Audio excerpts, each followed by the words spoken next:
Assalamualaikum warahmatullahi wabarakatuh. Sahabat baca cerita yang dirahmati Allah. Banyak manusia tahu tentang Ramadan, tetapi tidak banyak yang sadar ada hari-hari lain yang oleh Rasulullah SAW disebut sebagai hari terbaik di dunia. Hari-hari itu bukan terjadi setiap pekan, bukan pula sepanjang tahun. Ia datang hanya sekali setahun, singkat, cepat berlalu, tapi pahalanya luar biasa besar. Inilah 10 hari pertama bulan Dzulhijjah, hari-hari yang di dalamnya terdapat Arafah, hari raya kurban, takbir yang menggema di seluruh dunia Islam, dan musim amal soleh yang bahkan disebut lebih dicintai Allah daripada jihad di hari-hari biasa. Bulan Dzulhijjah bukan sekedar penutup kalender Hijriyah, ia adalah bulan penuh keagungan, bulan yang dipenuhi ibadah besar, sampai para ulama menyebut pada hari-hari inilah berkumpul berbagai induk ibadah Islam sekaligus, sholat, puasa, sedekah, zikir, haji, dan kurban. Karena itu, syariat memerintahkan kaum muslimin untuk menghidupkannya dengan amal soleh. Pertanyaannya sekarang, mengapa 10 hari pertama bulan Dzulhijjah begitu istimewa di sisi Allah? Dan mengapa banyak ulama salaf justru lebih bersemangat pada hari-hari ini dibanding hari-hari lainnya? Simak baik-baik, karena bisa jadi inilah kesempatan pahala terbesar yang masih Allah buka untuk kita tahun ini. Simak kisah ini sampai akhir. Bismillah, mari kita mulai ceritanya.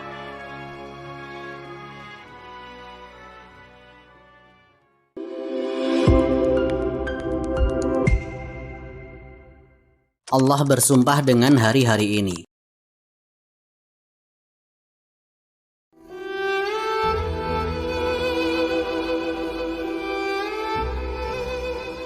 Ada sesuatu yang sangat menarik dalam Al-Quran ketika Allah bersumpah dengan sebuah makhluk atau waktu tertentu.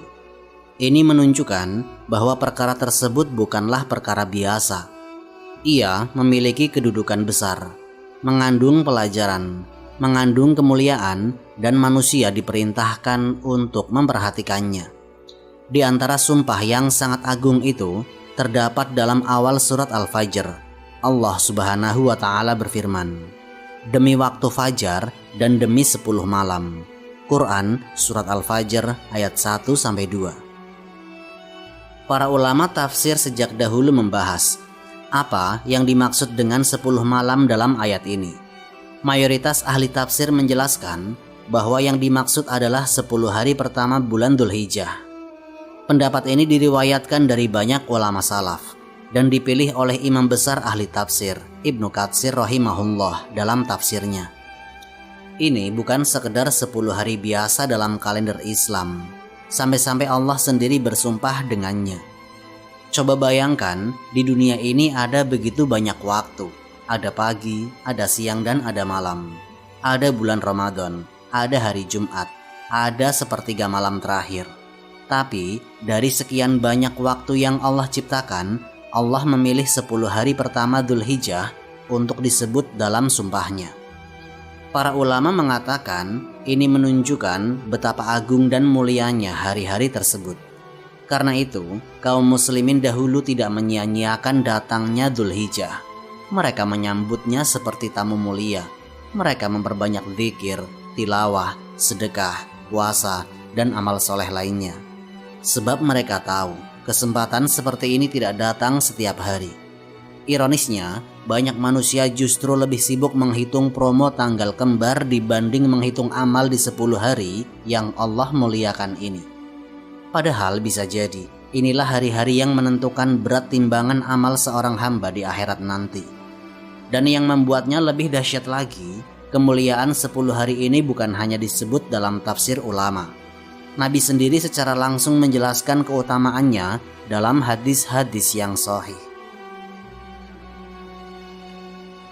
Hari-hari yang dipenuhi zikir. Ada alasan mengapa suasana Dzulhijjah terasa berbeda bagi orang-orang beriman. Karena pada hari-hari ini, langit seakan dipenuhi kalimat-kalimat zikir dari jutaan lisan kaum muslimin.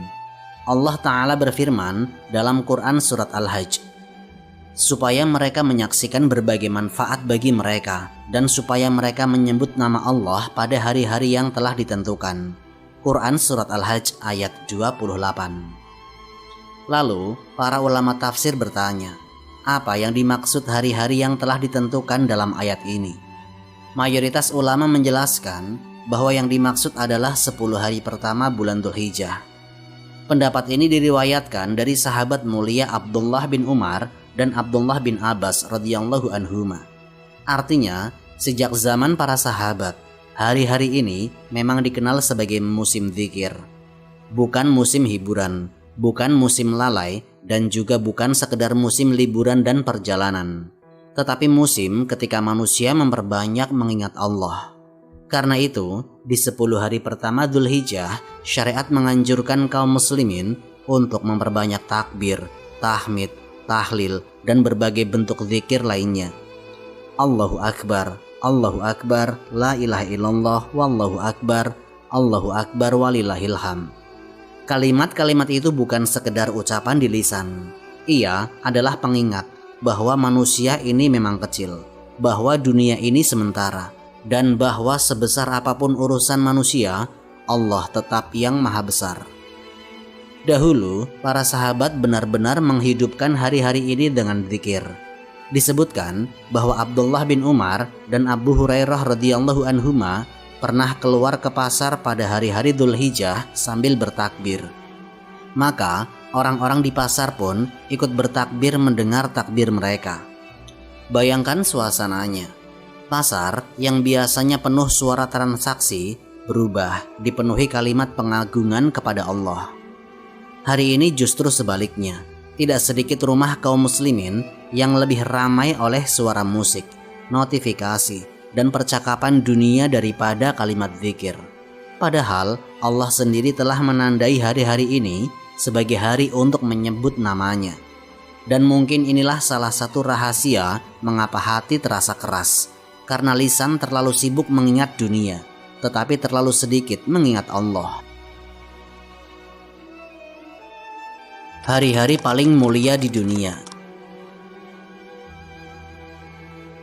Banyak manusia mencari hari terbaik dalam hidupnya. Ada yang menganggap hari terbaik adalah saat menjadi kaya. Ada yang merasa hari terbaik adalah saat menikah, terkenal, atau mencapai cita-cita dunia. Namun Rasulullah Shallallahu Alaihi Wasallam justru menunjukkan sesuatu yang berbeda. Beliau berbicara tentang hari-hari paling mulia di muka bumi ini. Dalam sebuah hadis dari sahabat Jabir bin Abdullah radhiyallahu anhu, Rasulullah Shallallahu Alaihi Wasallam bersabda, hari-hari di dunia yang paling utama adalah 10 hari pertama Dzulhijjah. Para sahabat sampai terkejut mendengarnya. Karena mereka tahu betapa besar keutamaan jihad fisabilillah. Maka mereka bertanya, bahkan tidak juga menandingi jihad di jalan Allah? Rasulullah menjawab, tidak juga, kecuali seseorang yang keluar berjihad lalu wajahnya berlumur debu, yakni gugur syahid di jalan Allah. Perhatikan ini baik-baik. Nabi tidak mengatakan 10 hari ini sekedar baik. Beliau menyebutnya sebagai hari-hari paling utama di dunia. Bukan di Arab saja, bukan bagi jemaah haji saja, tetapi hari terbaik di dunia. Artinya, amal soleh yang dilakukan pada hari-hari ini memiliki kedudukan yang sangat besar di sisi Allah. Sampai-sampai amal pada hari-hari biasa sulit menandinginya. Karena itu para ulama menjelaskan terkumpul dalam 10 hari Dzulhijjah berbagai bentuk ibadah yang tidak terkumpul pada waktu lain. Ada sholat, ada puasa, ada sedekah, ada zikir, ada haji, ada kurban, ada takbir, dan ada berbagai amal ketaatan lainnya. Ramadan memang agung, tapi sebagian ulama menjelaskan keutamaan malam terbaik ada di Ramadan, yaitu malam Lailatul Qadar. Sedangkan keutamaan hari terbaik ada pada 10 hari pertama Dzulhijjah. Karena itu orang-orang soleh dahulu benar-benar memanfaatkan hari-hari ini. Mereka merasa rugi bila 1 hari berlalu tanpa tambahan amal. Sementara hari ini, banyak manusia justru melewati Dzulhijjah tanpa perubahan apapun. Tidak ada tambahan dzikir, tidak ada tambahan ibadah, dan tidak ada tambahan taubat. Padahal mungkin inilah kesempatan emas yang Allah berikan sebelum datang hari ketika amal sudah tidak bisa ditambah lagi. Dan yang lebih menggetarkan, di dalam 10 hari inilah terdapat satu hari yang sangat besar kedudukannya. Hari yang menjadi inti dari ibadah haji. Hari ketika jutaan manusia berkumpul di padang Arafah sambil menangis memohon ampun kepada Allah. Hari Arafah, puncak dari semua perjalanan. Di antara 10 hari pertama Dzulhijjah, ada satu hari yang kedudukannya begitu tinggi sampai jutaan manusia dari seluruh penjuru dunia berkumpul di satu tempat pada hari itu. Hari Arafah, tanggal 9 Dzulhijjah. Pada hari itu, lautan manusia berpakaian ihram berdiri di padang Arafah. Tidak ada perbedaan antara kaya dan miskin, tidak ada jabatan, tidak ada kebanggaan dunia. Semua berdiri sebagai hamba yang penuh dosa, berharap rahmat dari Rabb mereka. Dan inilah yang membuat hari Arafah begitu agung. Rasulullah SAW sampai bersabda, Al-Hajju Arafah, haji adalah Arafah. Kalimat ini sangat pendek tetapi maknanya luar biasa besar. Para ulama menjelaskan maksudnya adalah wukuf di Arafah merupakan inti terbesar dalam ibadah haji. Bahkan seseorang yang tidak mendapatkan wukuf di Arafah, hajinya tidak sah. Seakan-akan seluruh perjalanan panjang menuju tanah suci bermuara pada satu momen itu. Momen ketika manusia berhenti di urusan dunia. Momen ketika tangan diikat tinggi-tinggi. Dan momen ketika air mata jatuh karena dosa yang selama ini disembunyikan dari manusia. Pada hari Arafah, Allah membuka pintu ampunan selebar-lebarnya. Doa-doa diijabah, taubat diterima, dan dosa-dosa dihapuskan. Bahkan dalam hadis-hadis sahih disebutkan bahwa tidak ada hari ketika Allah lebih banyak membebaskan hamba dari api neraka dibanding hari Arafah. Bayangkan, di saat manusia sibuk mengejar dunia, ada satu hari ketika langit dipenuhi doa jutaan orang yang memohon keselamatan akhirat. Dan yang menarik, kemuliaan hari Arafah bukan hanya untuk jemaah haji. Kaum muslimin yang tidak berhaji pun disyariatkan untuk ikut menghidupkannya. Nabi menganjurkan puasa Arafah bagi yang sedang tidak berhaji. Puasa itu menjadi sebab dihapuskannya dosa setahun yang lalu dan setahun yang akan datang, sebagaimana disebutkan dalam hadis sahih. Karena itu, hari Arafah bukan sekedar tanggal dalam kalender Islam. Ia adalah hari pengampunan, hari tangisan taubat, dan hari ketika banyak manusia kembali kepada Allah dengan hati yang benar-benar hancur dan tunduk. Dan seringkali justru orang yang paling beruntung di hari Arafah bukan yang paling kaya, bukan yang paling terkenal, tetapi yang paling jujur saat memohon ampunan kepada Rabb-Nya. Hari penyembelihan, hari raya pengorbanan. Setelah hari Arafah berlalu, datanglah hari yang sangat besar dalam Islam. Hari yang dipenuhi takbir, hari yang dipenuhi darah kurban, dan hari ketika jutaan kaum muslimin bertakbir sejak fajar menyingsing, yaitu Yaum An-Nahr, hari penyembelihan, tanggal 10 Dzulhijjah yang dikenal sebagai Idul Adha. Bagi kaum muslimin di seluruh dunia, itu adalah hari raya. Tetapi bagi jemaah haji, hari itu bukan sekedar perayaan. Ia adalah bagian penting dari rangkaian manasik yang penuh pengorbanan dan ketundukan kepada Allah. Menariknya, sebagian ulama bahkan berpendapat bahwa hari ini adalah hari paling mulia dalam setahun. Pendapat itu didasarkan pada sabda Nabi yang diriwayatkan dari sahabat Abdullah bin Qurt radhiyallahu anhu. Hari yang paling agung di sisi Allah adalah hari penyembelihan dan hari setelahnya. Perhatikan bagaimana Nabi menyebutnya sebagai hari paling agung di sisi Allah. Mengapa? Karena pada hari itu terkumpul begitu banyak bentuk ibadah dan penghambaan. Kaum muslimin melaksanakan salat Id. Mereka bertakbir mengagungkan Allah. Mereka menyembelih hewan kurban. dan mereka berbagi makanan kepada keluarga, tetangga, dan fakir miskin. Sementara di Tanah Suci, para jemaah haji melanjutkan rangkaian ibadah mereka. Ada yang melempar jumroh, mencukur rambut, tawaf, dan menyembelih hadyu sebagai bentuk ketundukan kepada Allah. Dan di balik semua itu, ada satu pelajaran besar yang sering dilupakan manusia modern, yaitu Islam dibangun di atas pengorbanan. Kata kurban sendiri berasal dari makna mendekatkan diri kepada Allah. Artinya, yang paling penting bukan sekedar darah hewannya, bukan sekedar ramai foto sapi dan kambing di media sosial, tetapi apakah hati seorang hamba benar-benar lebih dekat kepada Allah setelah itu? Karena Allah telah menegaskan dalam Al-Quran bahwa daging dan darah hewan kurban tidak akan sampai kepadanya, yang sampai adalah ketakwaan dari hamba tersebut. Dan mungkin disitulah ujian sebenarnya. Banyak orang mampu membeli hewan kurban, tetapi belum tentu mudah mengorbankan kesombongan, hawa nafsu, dan cintanya kepada dunia. Padahal semangat Idul Adha sejak zaman Nabi Ibrahim alaihissalam adalah tentang kepatuhan total kepada Allah. Bahkan ketika perintah itu terasa paling berat bagi jiwa manusia. Jejak Nabi Ibrahim yang masih hidup hingga hari ini. Ada satu hal yang sering tidak disadari banyak orang ketika Dzulhijjah datang.